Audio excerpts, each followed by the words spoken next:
Good morning बच्चों, मैं हूं कमलेश और आप देख रहे हैं क्लास जेम्स चैनल। चलिए एक और नए क्वेश्चन के साथ आए हैं। ये डायग्राम आपका दिया हुआ है बुक में, मैंने बना दिया है ज़रूरत के अनुसार। अभी पहले समझते हैं क्या कहता है, फिर आगे जो है वैसा ही एक्शन करेंगे। पहले सीखते हैं। देखिए क्या है। ये 1.2 मीटर टॉल गर्ल है, spots A balloon moving with the wind in the horizontal line. ठीक है, मतलब कुछ इस तरह से जो है वो मूव कर रही है। ठीक है, बिल्कुल हॉरिजेंटल लाइन में मूव कर रही है। ठीक है, यहाँ से सिंपली जो है आगे आगे मूव कर रही है, इस टाइप से मूव करते हुए जा रही है, इस टाइप से। ठीक है, समझ गए। चलिए आगे करते हैं काम, क्या बोलता है। अब बोलता है, हमने भी वैसे ही बनाया है, ये हमारा बैलून का पॉइंट है, ये सेकंड बैलून का पॉइंट है। 1.2 मीटर टॉल गर्ल जो है, इसका मतलब ऑब्जर्वर जो है, ऑब्जर्वर का आँख यहाँ पे होगा। हमने ये 1.2 मीटर टॉल गर्ल बना दिया है। अब ये मूव कैसे कर रहा है हॉरिजेंटल लाइन में एट द हाइट ऑफ 88.2, मतलब कि जो 88.2 यहाँ से यहाँ तक है ये। ठीक है, और ये वैसे ही आगे मूव करते हुए जा रही है। ठीक है, ये जो हाइट है इसका सेम है, जो यहाँ पे है 88.2 मीटर, वही यहाँ पे आगे भी ऐसे चलते चलते 88.2 मीटर मेंटेन कर रही है ग्राउंड से, ग्राउंड लेवल से। ठीक है, अर्थ से इतना मीटर का हाइट मेंटेन कर रही है ये जो बैलून है। The angle of elevation of the balloon from the eye of the girl, eye कहाँ, गर्ल कहाँ खड़ी है यहाँ पे, तो घड़ी है तो आई इसके ऊपर में होगा टॉप में, मतलब यहाँ से एंगल ऑफ एलिवेशन बन रहा है। समझ में आ रहा होगा। ठीक है, ऊपर की ओर देख रही है बैलून को एट एनी।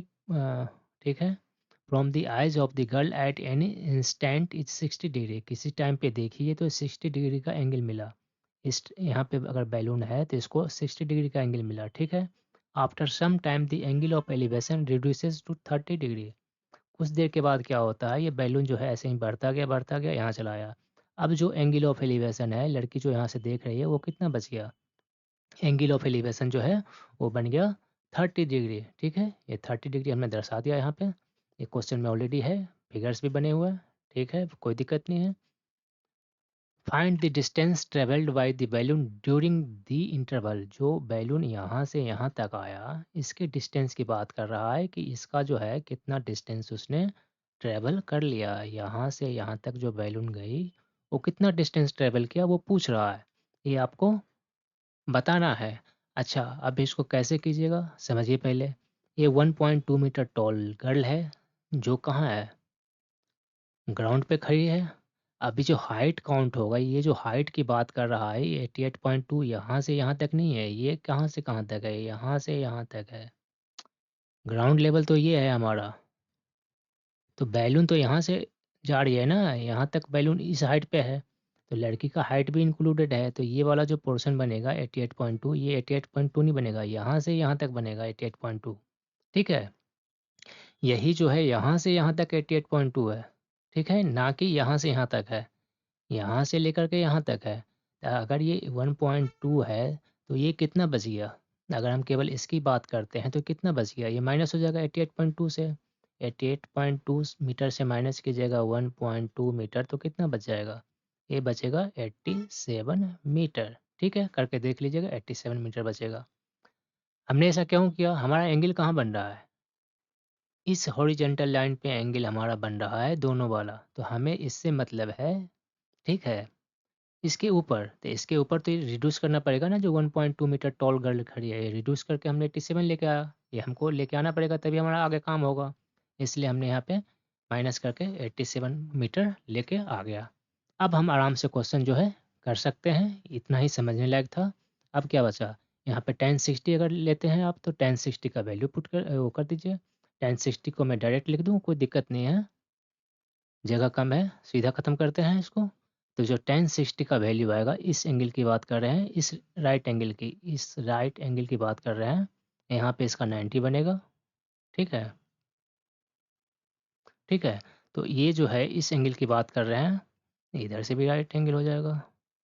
ठीक है, तो यहाँ से जो है 1060 की बात करते हैं, तो 1060 क्या होगा, परपेंडिकुलर ये लाइन हो गया। अच्छा, इसका नेमिंग कर दीजिए, A B C D E F G H, ठीक है।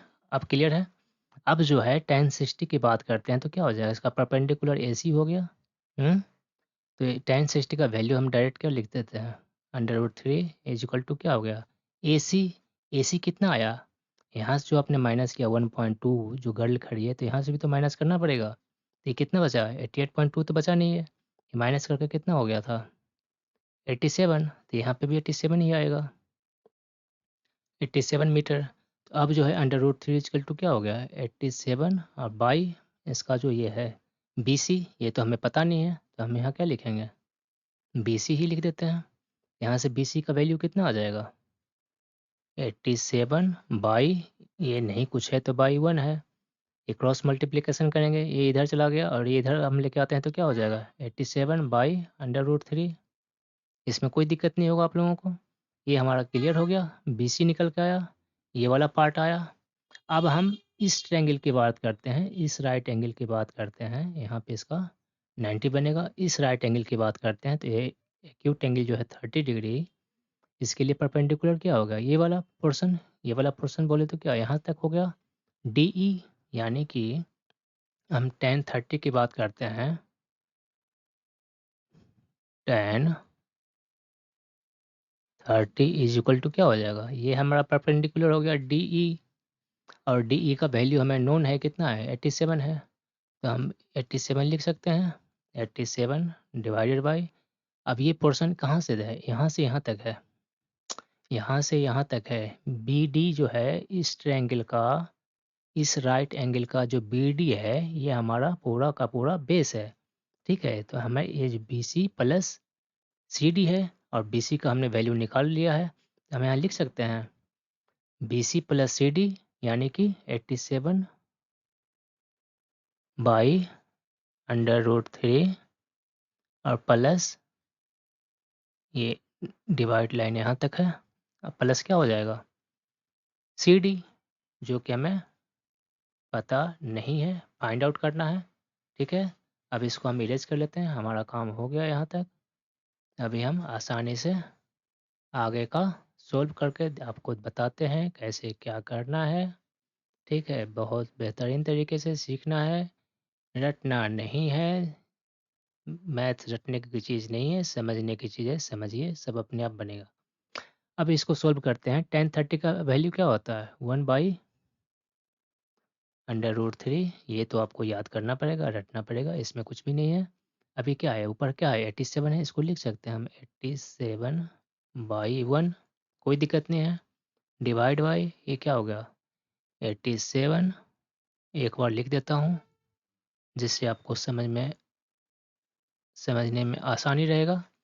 अब इसको हम लिख सकते हैं 87 बाई 1 को तो वही छोड़ दिए हम, डिवाइड बाई ये लिख सकते हैं, यहाँ नहीं गए तो कुछ तो यहाँ बाई 1 हो जाएगा, LCM √3 हो जाएगा, यहाँ से LCM हो गया √3, √3 से डिवाइड कीजिएगा इसको, √3 को तो क्या मिलेगा 1, 1 इंटू 87 की जगह 87 मिल जाएगा, कोई दिक्कत नहीं है। प्लस 1 से डिवाइड कीजिएगा √3 को तो क्या मिलेगा √3, और इसको मल्टीप्लाई करना पड़ेगा तो √3 CD हो गया, समझ में आ रहा होगा। अब हमारा 1 बाई √3 इक्वल टू ये वैल्यू आया। अच्छा, इसको और हम ख़त्म कर सकते हैं, क्या कर सकते हैं, इसको हम लिख सकते हैं, हम सीधा इसको हटाने की कोशिश करेंगे तो क्या हो जाएगा, ये चला जाएगा नोमिनेटर में और ये डिनोमिनेटर में आ जाएगा। इसको लिख सकते हैं 87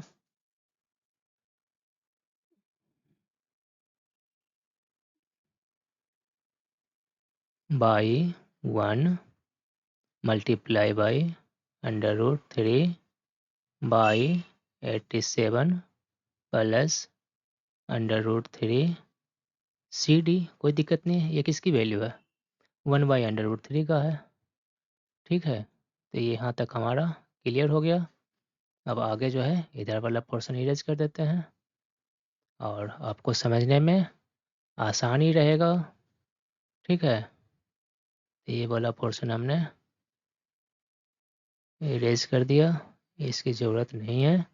अब हमें यहाँ से फिर से बात करते हैं, ये हो गया। अभी यहाँ पे क्या बन जाएगा, यहाँ पे इसको हम इधर मल्टीप्लाई कर सकते हैं तो क्या आ जाएगा? चलिए एक बार और इसको लिख देते हैं। 1/√3 इज इक्वल टू 87 इंटू √3 कितना बन गया? 87 √3 डिवाइडेड बाई 1 इंटू इतना ही है, तो जो भी है वही आ जाएगा। 1 से मल्टीप्लाई करने से कोई फ़र्क नहीं पड़ेगा नंबरों में, जो नंबर है वही रह जाएगा। ये इस टाइप से रह जाएगा। अब हम इसको क्रॉस मल्टीप्लिकेशन कर लेते हैं, ठीक है। तो 87 इंटू 3 हो जाएगा, √3 इंटू √3 का तो 3 ही आ जाएगा। तो क्या बन जाएगा ये? 87 इंटू 3, ये वाला मल्टीप्लाई किया तो बन गया। और दूसरे में क्या है? 1 से मल्टीप्लाई करना है, तो भैया जो है वही रह जाएगा। 87 प्लस √3 CD। अब ये जो 87 है हम इसको इधर लेके आ जाएंगे, कोई दिक्कत नहीं है। तो क्या बन जाएगा? 87। अभी हमें मल्टीप्लाई नहीं करते हैं, क्योंकि आगे जो है मुझे कुछ ढंग का चीज़ दिख रहा है जिससे हमें कैलकुलेशन इजी हो जाएगा। ये क्लियर है? जस्ट हमने जब ये इधर प्लस में इसको इधर लेके आ गया, माइनस में हो गया। अब यहाँ पे 87 है, 87 है, तो यहाँ एलसीएम ले सकते हैं। 87, सॉरी एलसीएम नहीं, कॉमन हो गया 87।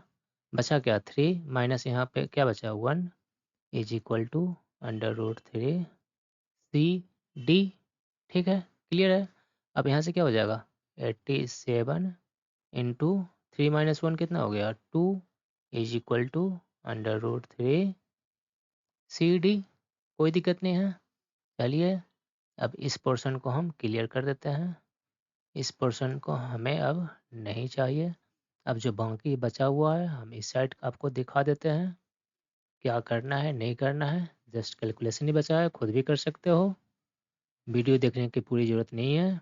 ये इतने में अच्छा लग गया लाइक कर दीजिए, कैलकुलेशन खुद कर लीजिए और आगे की पढ़ाई कीजिए। चलिए इसको करके दिखाते हैं। अभी क्या बचा? CD इधर है, तो इसको √3 इज इक्वल टू की साइड मल्टीप्लाई में है, इधर जाएगा तो डिवाइड में हो जाएगा।